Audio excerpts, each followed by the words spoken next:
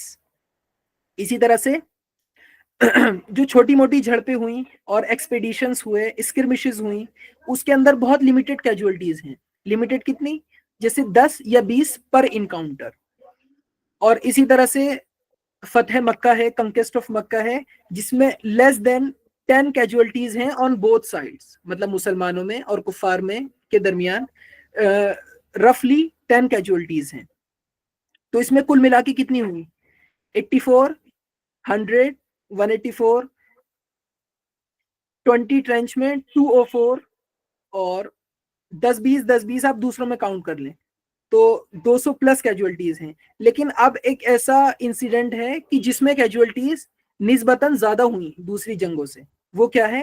وہ ہے بنو قریظہ کا ایگزیکیوشن, جو ایک میثاق مدینہ ہوا. میثاق مدینہ عمل میں آیا حضور صلی اللہ علیہ وسلم جب مدینہ تشریف لے گئے, اور تمام جو یہودی ٹرائبس تھے ان کو ایک میثاق میں باندھ لیا گیا کہ کوئی بھی اگر مدینے پر حملہ ہوگا, یا کسی تم میں سے کسی پر یا ہم میں سے کسی پر حملہ ہوگا, تو ہم مل کر اس کو مطلب اس حملے کو دفع کریں گے اور ایک دوسرے کا دفاع کریں گے.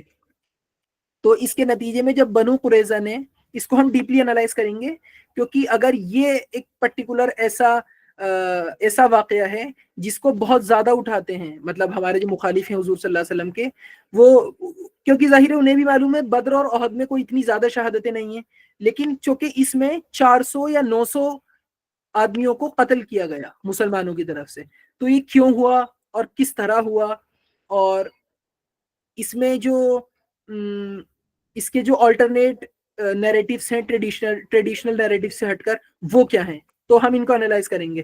اچھا, اب اس کو جکسٹاپوز کرتے ہیں کہ دوسرے ریولیوشنز میں. میں نے آپ کے سامنے عرض کرا تھا کہ حضور صلی اللہ علیہ وسلم کا جو ریولیوشن ہے, اگر آپ اسے ریولیوشن مانتے ہیں تو یہ ایک موسٹ پروفاؤنڈ ریولیوشن ہے جس نے ہر چیز بدل دی. creed, belief, values, society, economics, politics, everything which you can name. تو اس ریولیوشن کے نتیجے میں اتنے کم لوگ شہید ہوئے, اور دوسرے ریولیوشنز جو ہیں ان کی اب میں کچھ فیگرز, ان میں جو کیجولٹیز ہوئی ان کی فیگرز میں آپ کے سامنے رکھتا ہوں. آلدو اس میں ایک نقطہ ہے کہ ریشیو پروپورشن جو ہے پاپولیشن کا, اس ٹائم میں حضور صلی اللہ علیہ وسلم کے زمانے میں پاپولیشن, اور وہ ایک چھوٹے سے رقبے میں تھا ان کے بنسبت, اور یہ ایک بڑے رقبے میں بڑی پاپولیشن کے ساتھ پیش آئے ہیں. تو تھوڑا فرق جو ہے وہ اس وجہ سے بھی ہے, ریشیو جو ہے پاپولیشن کا, ریشیو پروپورشنز, اس کے نتیجے میں بھی فرق ہے. لیکن آپ اس میں دیکھیے کتنا خون بہا. امریکن ریولیوشن میں کیجولٹیز ہوتی ہیں 25,000. امریکن ملٹری ڈیتھس جو ہیں جو 25,000 ہیں, جس میں سے 8,000 کمبیٹ کے نتیجے میں اور 17,000 ڈیسیز کے نتیجے میں, ایپیڈیمک کے. اور برٹش جو ڈیتھس ہیں وہ 24,000 ہیں, including both combat and disease. اسی طرح سے فرینچ ریولیوشن میں 16,000 ایگزیکیوشنز ہیں, اور ایڈیشنل ڈیتھس پریزنس میں جو ہیں, جیلوں میں جو اموات ہیں, جو موتیں ہیں, وہ 10,000 ہیں. وائڈر ریولیوشنری کانفلکٹس اور جو انٹرنل اپرائزنگ ہوتی رہیں جس کے نتیجے میں obviously ریولیوشن آیا, مثال کے طور وینڈی ریبیلین جو ہے, اس میں 2 لاکھ لوگ قتل ہوئے, 2 لاکھ لوگ نے اپنی جانیں دی. تو ساری ڈیتھ کا اگر ہم ٹوٹل کریں فرینچ ریولیوشن میں تو یہ ہیں کچھ لگ بھگ 3 لاکھ سے 4 لاکھ رفلی. اسی طرح سے رشین ریولیوشن میں ریلیٹیولی لو کیجولٹیز ہیں ان دونوں کے نسبت 10 سے 20,000 کیجولٹیز ہیں, 10 سے 20,000 لوگ مارے گئے primarily in Moscow and Petrograd civil war کے نتیجے میں. اور فیمین, آپ کو معلوم ہے کہ وہ فیمین کو کیا بولتے ہیں اردو میں, کہ وہ قحط کے نتیجے میں, اور جو ڈیسیز پھیلی اس کے نتیجے میں 7 سے 12